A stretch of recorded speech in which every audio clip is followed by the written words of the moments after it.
Hello, everybody. Good afternoon. It is Wednesday, the 24th, I believe it is, of May. I had a late birthday present kind of week where my birthday was back in the earlier part of May.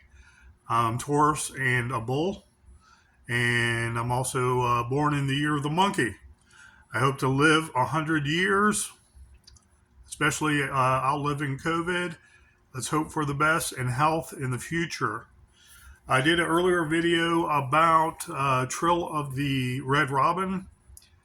I was using a laptop and it said save as. I saved as at the very last document that was blank, and the whole chapter and a half basically disappeared. The person that owns the laptop is looking all over the different files, which I already checked. I don't think that she'll be able to upload it. Live and learn. So when I was enraged about that this weekend, and I got one evening off I had in 3 months where I can actually sleep overnight in my own bed, I basically went on a spending spree and I jotted down everything I needed. I want a desk, chair, computer, which means with my new super cool keyboard, a computer, and a screen. Okay. I ordered a computer and it said 24 inch by whatever it is, 11 or 12 inch LCD monitor. And it was only $95. And only the tower came in, the Pentium processor from Dell or whatever strength it is. And I called up the people and I said, was that just that? Am I getting the screen and the extra keyboard later? And the guy said, no. When he pulled up my order, he said, you didn't want to add any accessories. Live and learn with these nerdies and these computer geeks and these companies that are not fly by night. They're bigger companies, but they're not as big as the Best Buys and the Staples. It was a no-name company on Amazon, and the LCD monitor was extra. That's considered an accessory. I've never heard of such a thing. If I buy a computer, I'm assuming there's a keyboard to enter it. There's a screen where I'm seeing, and it's connected to a processor that is taking all the information back and forth, putting it on the screen. I say this because I had to order another monitor, which is coming tomorrow from Staples. Shout out to Staples, who works very well. The younger kids there are very knowledgeable. And I say younger kids because they might be early 20s. They might even be early 30s. I don't feel that old towards them, but they look youthful. And they're very smart, they're very polite, they're very intelligent, and they seem to help me out all the time and have the answers for me without trying to upsell me or trying to trick me out or, trying to make me buy something more I don't want or something more expensive I don't want. And they're very professional at the same time. So if your children work for Staples and they're in their teens and it's one of their first or second jobs, my salutes to your children, because every time I go there, they answer a question. So I have a monitor coming along with my Dell I ordered that came today without the monitor or the keyboard. Because of accessories, the gentleman said. And I didn't know keyboards are accessories. Didn't know that a monitor are accessories. When someone says a desktop computer, monitor, keyboard, the processor, CPU, live and learn. So that's kind of my package day. So to make amends for how I lost, it wasn't my fault, how I lost my document, I ordered that this weekend, plus a pneumatic chair, plus a very thin wood, very durable gamer's computer table. And I guess the theory is you can be there and use the keyboard if you want, and it's longer. So if you're doing stuff and you're standing up looking back at the monitor, you have a lot of room. It's not like a short, truncated L-shaped desk that's going to interfere with you. It's my assumption. So live and learn. And the last time I had a desktop computer that I actually did all my work in was below the precipice and taken for granted. Everything else has been finger pecking here and there, maybe a document I send to on a desktop, but somebody else's desktop, I send to my email so I have a record of it, so on and so forth. Live and learn. With this, I hope not to be online, no viruses whatsoever or infected computers, and do my document, and each time put a number on it. 1 for the first document, 20 pages.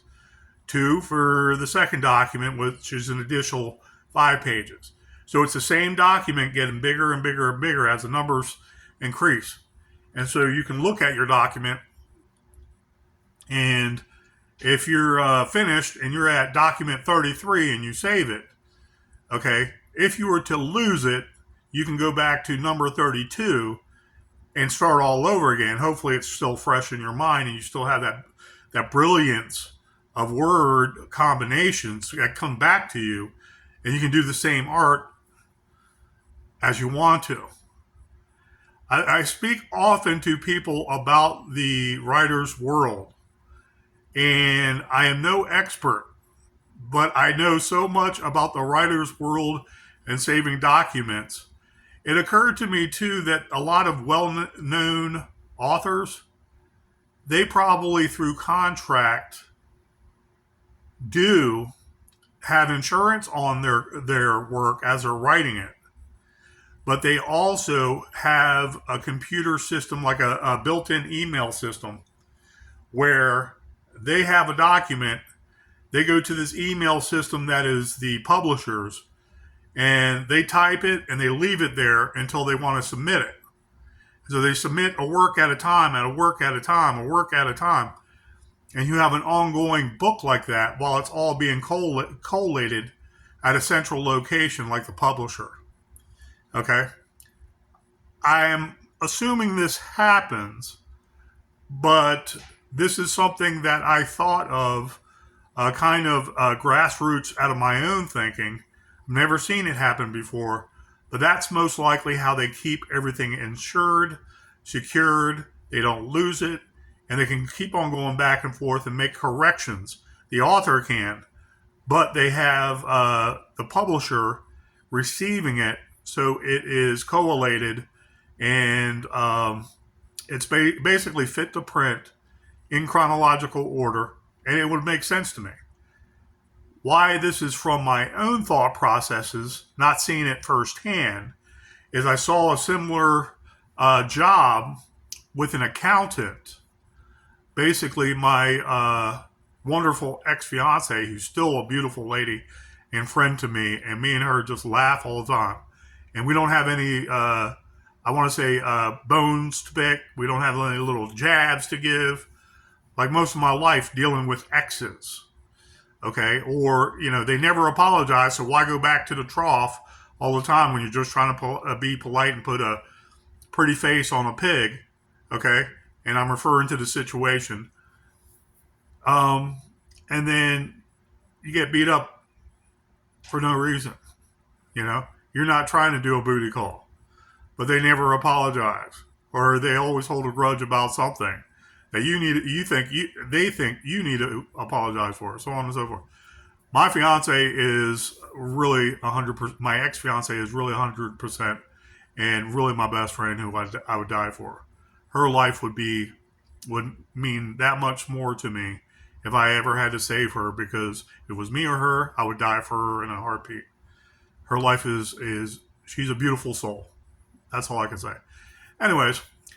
She does that with her work, and there's real-time computer interfacing with actual programs, and she can adjust stuff from headquarters and she does such a great job as a specialist in accounting with $1 million accounts. So I'm assuming the same happens with contracted publishers. Food for thought. The Disappeared is being looked at, and I'm very happy about it. I received some kind of email or some kind of literature thing, and I looked on. I was basically going through a blitz to send letters and cover letters for The Disappeared for people that would accept it. And I remembered one, and I remember starting something on my phone, and I had an email to it for logging on. And it was the same publisher that I sent the original inquiry about in submission. And I'm hoping for the life of me, the secretary was wonderful, and she said, hey, do you want me to track down that second cover letter? I can if you want, and just put it with your jacket. And I said, at this point, ma'am, I don't know where it would be if you didn't get it already. Thank you very much. I'm hoping for the best in the review in the next 6 weeks. And my heart is in my new book, Trill of the Red Robin. And so wish me luck. I believe it's going to work out. And if it doesn't work out, I know Trill of the Red Robin. What I'm going to do also with everything else is get a printer for the computer. And I'm going to have everything set up on that new desk with the new chair, new computer, new screen, LCD screen, and the super cool Christmas plasma keyboard that does all the colors slowly and fading into the different colors, of the rainbow. It's pretty cool. It's like fluorescent colors, fluorescent green, okay, going to fluorescent blue, blue to purple, purple to red, I want to say, and then to an orange, then to a yellow, then to fluorescent green again. It's really beautiful. Anyways, it's fun to type on too. I don't like keyboards. I don't like the bounce it gives back to my fingers, and sometimes it double taps. So words to live by. Sometimes the double taps are not good. As a police officer, and I'm 12 minutes into this video, as an ex-gun, I'm a current gun nut, but an ex-police officer, I've always been a gun nut. So on package day, what does Phil P. Francis McNichol do? Hey, he puts stuff on layaway. So, I'm not fibbing. Mossberg, got the write-up receipt there, layaway. Mossberg 590, Shockwave 20 gauge. I saw this, I was like, that is small, and that is not the hugest thing in the world. This box is actually much longer than it is. And it was for $479.99. I don't know the total taxes, but every time it dwindled, they subtracted.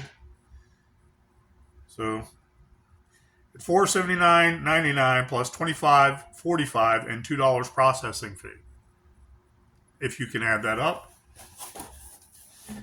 And I have many 20 gauge, as I open this up, 20 gauge rounds I've collected over the years with a couple 20 gauge tip ups and one or two 20 gauge pumps. And I wanted something just small. I wanted to get a Serbu, like 3-shot, 12 gauge shotgun. And they're very hard to come by, and they're very expensive because they're concealable. And they might be in that any other category, any other firearm category where it's not really regulated, but it's concealable, and you might get some red flags pop up when you purchase it. And it's going to be a pretty penny because for the firepower of 3 12-gauge rounds, it's very compact. So with this very difficult box that is now hard to open,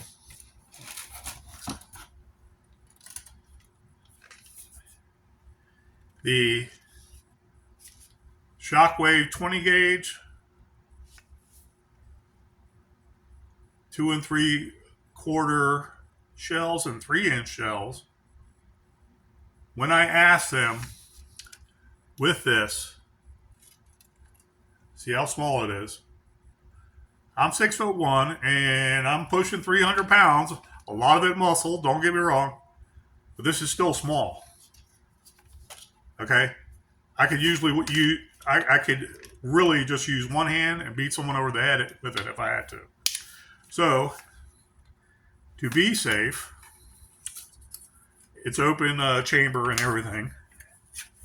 I like the way people tactically load. That is really cool. I never used to do that because I didn't work with shotguns all the time. I know how to use them inside and out. But their tactical load and what have you, and a ghost load. Ghost load is when you fill up the tube, okay? Open chamber, you push one extra round down here in this chamber cavern, so to speak, and then you put a shotgun shell in the tube, and you hit the release down here, right behind the trigger guard. Finger always off the trigger, and then you push this in. So the ramp, lack of a better term, is holding that extra round there. And so what if it was technically, let's say it was a longer shotgun, you had 16 shotgun shells in here, you'd have 7 total, because the 7th one would be right here, and it would be the second round to go. So you have one in the chamber, one right here, and the regular 6 here. Because I do not know this firearm that well, as compared to the other Shockwave, it is on fire right now. I'm going to put it on safe. Double, triple check, visually check, finger check. Make sure that you have nothing in there when you start to load, so you know when that first round goes in for sure. Okay? What I like to do, very simple. Just load it up. Now, Sterling 20 gauge slugs. Okay? 20 gauge slugs, 10 rounds. Okay? I hardly ever bought these before in my life, and I fired them a couple times, but I've hardly ever bought these. I bought a whole case of these last month, knowing that I was going to purchase this. So basically $7 to $8 a box of 10. So that's 70 cents a round. These slugs are no joke. I don't know the velocities, but you have 20 grain shot slugs. Formidable self-defense, car door breach. I wish I knew the velocities of these. Maybe the velocities are on here.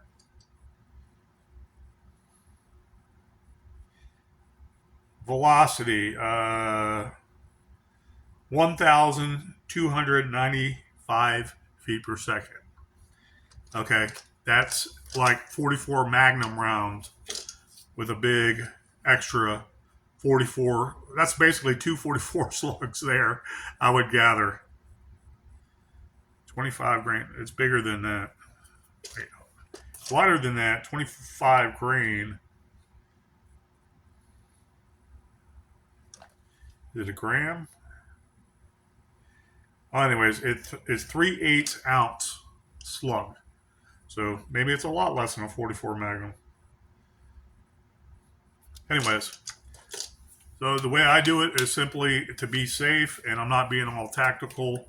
I load from the bottom. I don't know how many of these are going to take.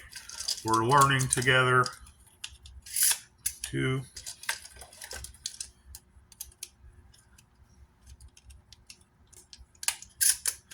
3. 4.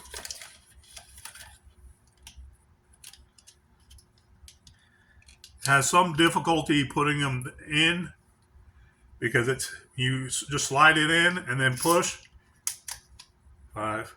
It's hitting the upper chamber part that's around the circular. So if you imagine a cave and you're trying to put something in the cave, you're hitting the top of the cave before you can even get in. Okay, 5. So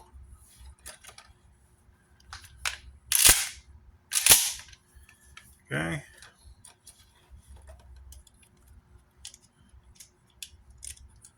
6 total.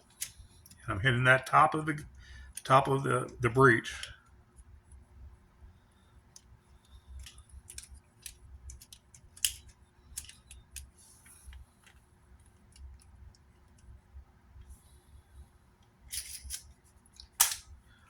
Six total. Little whoop butt. Very nice. I'm not even sure the length of the barrel.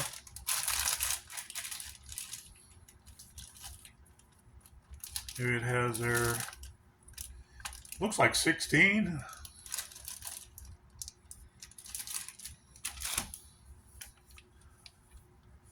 For a little less, well, at first, the list price is less than $500. For $500, you have the Shockwave at 20 gauge, much easier to manage. Slugs are going to be a little rougher than the buckshot and the birdshot, and it's still formidable. Any way you look at it, you can still, if you have buckshot in here, longer distances, so your aim isn't as much important. It always is, if you think about it, so you don't hurt innocents behind your assailants, okay? But if you're going all out and it's an all-out gun battle and you're trying to get out of Dodge, you can lay waste to some cars if people are shooting from cars too, okay? Or they're shooting behind a door and they're acting all, freaking gangster.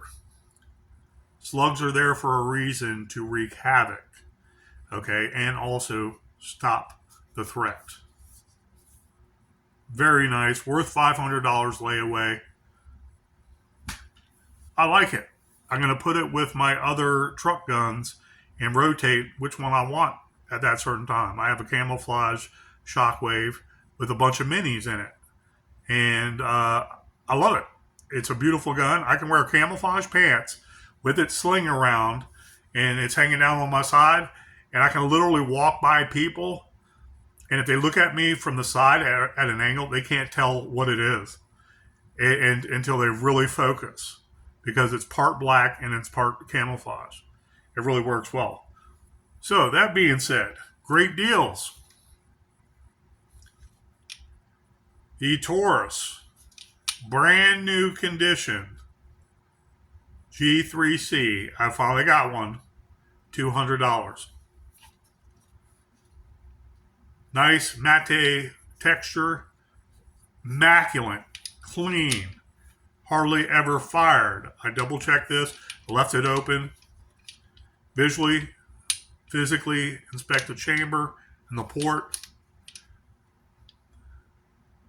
So I look down, I also see daylight and I'm not touching anything. I just like doing that to make sure that there's nothing in that chamber. I know nothing else is going to go off because there's no casing in there. But there might be a squib. You never know. But I don't know. You want to call it Glockish? Glockish? Blocky? Nice safety trigger. Glock had since at least the 1980s and 1990 when I went through the academy. That's the only improvement I really see right off the bat. It has a safety, very easy controls. Safety right here. Now you can see the red dot. Closer. Slide stop is right in front of it. It's got these very recognizable magazines. And, yep, on the side here, right here, says 12. You can't see the number. Maybe it's reversed because of the phone and the optics. Very nice, durable tank. I love this. And to break it down, there's no round in the chamber again. Double strike capability.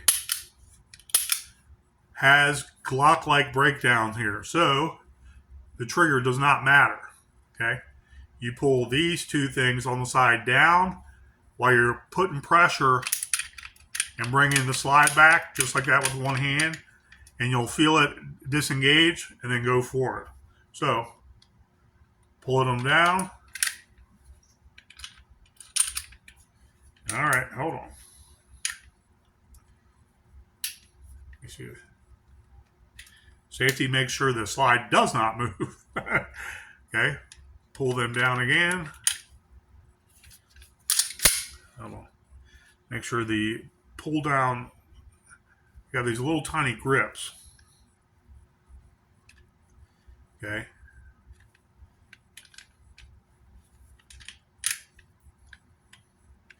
Well, everything I saw on it before. Why wouldn't it? Okay, I got them pulled down. Release the, fire the trigger again as it comes forward. That's kind of reminiscent of the Ruger P89s. Pretty interesting. Typical takedown, easy to clean. You see the yellow back here? That's something new. It's like a harder plastic holding in the firing pin. It's probably assembled that way. Easy to fire, easy to clean. Receiver.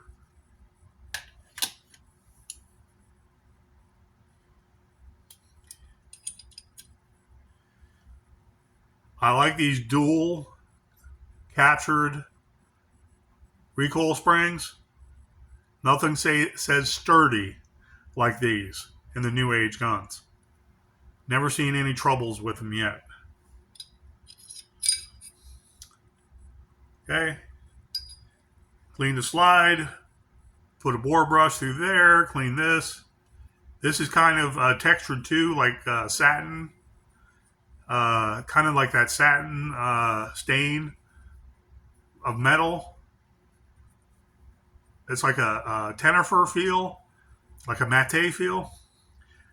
Very, very strong feeling. This whole gun is well built. Put the recoil spring back in. I'll show you that. Okay, this big circular flat piece will go into the lip right here at the beginning of the barrel. Put it to the front.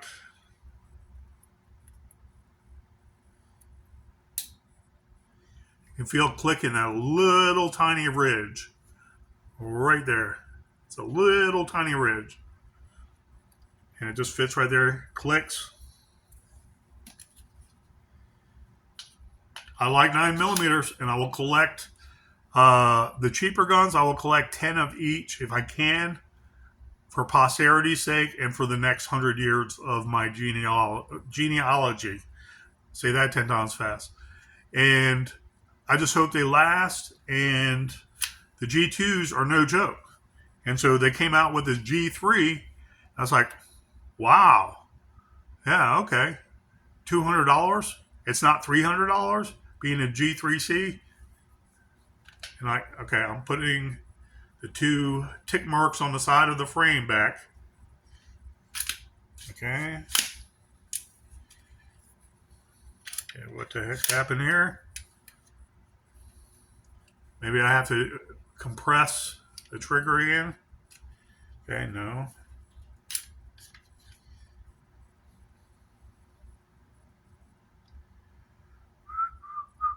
Okay. Should slide right up. Oh. Okay. with the ejector on the rear of the receiver. That's right near the hammer and all that, and the sear. You got to make sure that the slide, these grooves at the end, are matching the slides. Okay, like a puzzle piece, and make sure that goes in, and it'll go right on it, nice and easy. Very easy to clean. These should last 100 years if it's taken care of. It's shot, it's cleaned, and respected. It's put in a nice dry place, not too hot, not too cold, and the moisture is always down. Moisture is what affects all guns because of the metal. Regardless, it doesn't matter how well it is treated on the outside. Yes, that will repel rain, water, moisture in the air, humidity. Okay, throw it in the water, that will repel. But there's also smaller parts in this gun, like the springs. Okay, the little dowel pieces that go in and out that hold the gun together. You need to be concerned about because they will rot away sometimes quicker than the outer part of the slide, mostly a big chunk of metal that's there in the open. Okay, they're made to withstand moisture, but the inner workings you have to be careful with. And when you're talking about 30, 40 years and you're giving it to your next generation of family as heirlooms, you know, you don't just throw it in the drawer and open the drawer all the time and never use it. It gets dusty. You oil it once in a while, more dust gets on it. Dust gets inside those little nooks and crannies. The moisture also starts to affect those little nooks and crannies. And then in another 50 years, when your lineage, your offspring are using this, they're like, God dang, I have to send it to an armorer to clean and keep it nice and spotless, like my granddad or my dad once had. Very well-built handgun. This is in the category of that SARS I bought, at SARS the Mills. I forgot that it might have been an M9. It reminds me of that, kind of that aliens gun, you know. Built better, but I still love the G2Cs, and this is a G3C. $199. Okay, I couldn't get this for $300 a year ago, even with the economy, flatlining and tanking. And so if you look, you'll see the gems. And this comes with an extra magazine. That might have been part of the lure or, sticker price, because it was one magazine. But I remember it also had a bag and it had something tied to this. Maybe they took that at the last second. I think they did. But anyways, 12 plus 1, 13 rounds of 9mm. This would be, I want to say, service. This would be subcompact. Okay? So it's bigger than the 365s. It's bigger than the Hellcats and all those. Okay? And to give you an idea, my Zombie Green G2 Slim, this is unloaded. I've checked before, but I'm not going to touch it. Okay? G2S, 9mm, 7 plus 1. This is 13 rounds total, 12 plus 1. Feels great. Pull it out in a pinch. It's very concealable around your waist. I would say don't put it in a pocket. It's a little heavier than that.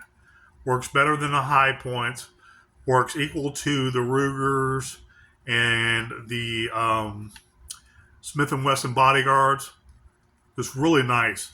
I love this texture on the slide and how it's a matte black. And it gives it that aura of aliens. The aliens, super futuristic guns, and you see their little red dot on there. It's kind of a sexier look but you can tell Taurus does not want to go away from their G series. G2s were done right, and though they had some, I want to say, sound to them, with trigger pull, springs, very durable, and that was one of the guns I fired. I got used to it quick with the undulating slide movement. The slide movement is coming back and forth like a wave when you're rapid firing, and it was very accurate once I learned the feel to it. This is great for smaller people's hands. Also, women's hands that wants to shoot 9mm and doesn't want a little small gun, little tiny mouse gun. This could be most women's service weapon, so to speak, for self-defense. Very nice. Anyways, guys, keep your eyes out there. I always say, because there's gems out there. And if something's a little more expensive because of today's economy, try to do it on layaway and see how you can do to get a really nice, formidable weapon to protect yourself, protect your family, protect your community, protect your state and your God great United States. You know, that's the whole idea of having a firearm. But there's so much more to a firearm and its aura, its brilliance, its soul. I always say, you know, that one gun you purchase, is it there for more other reasons? Is it there for nostalgia? Is it there because you have a piece of history? Besides self-defense, target practice, maybe hunting, okay? And maybe not hunting, but you have a gun on your, I want to say self-defense and hunting. If you have to euthanize an animal that is dangerous, that's another one of the many reasons you might need a simple handgun to euthanize a pit bull that's attacking your children. Okay? You can wound it long enough in the hip and shoot it without harming your family and your kid getting mauled. More power to you. You know, use caution. But if they're barking and they're without a leash and they're coming right up to you and you don't want to receive a bite and then painful rabies shot, something like this might be something easy to carry or have it nearby in your house that it's easily accessible. And 1 or 2 rounds will end that threat. So it's self-defense.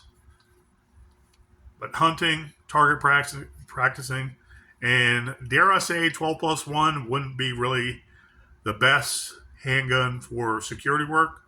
But if you were allowed to carry something in your security work and you qualified using this, okay, then your employer most likely will have no issue and the police won't have no issue whatsoever if you deploy this, okay, when they do all the ballistic testing afterwards. Because they're going to take your weapon and they're going to give it back to you if it's clean shoot. Beautiful gun. I like these better than Glock 19s. Notice I never talk about buying a Glock 19 because I don't like the Glock 19s. They're just boring. They may work, but when I got the Glock 17 on the force, a lot of people immediately went to the Glock 19 within a year or 2 years. And to me, they didn't have enough firepower when a lot of shootings went off. And I don't know, it was just personal preference. Smaller, not a faster round going to incapacitate. Things like that. It's just something I didn't want to entertain, even if it was considered good. Because the Hydroshock was, the direct shot within 20 feet, Hydroshock was doing good at protecting the police officers. But everybody wanted a longer barrel so that round goes faster because we were not getting anything more than the 124 grain Hydroshock at the time. Anyways, self-defense, animal euthanasia, target practice. I doubt you'll use this for hunting much. Okay. All right, guys. Thank you. Please have a great day and take care of yourself. Bye.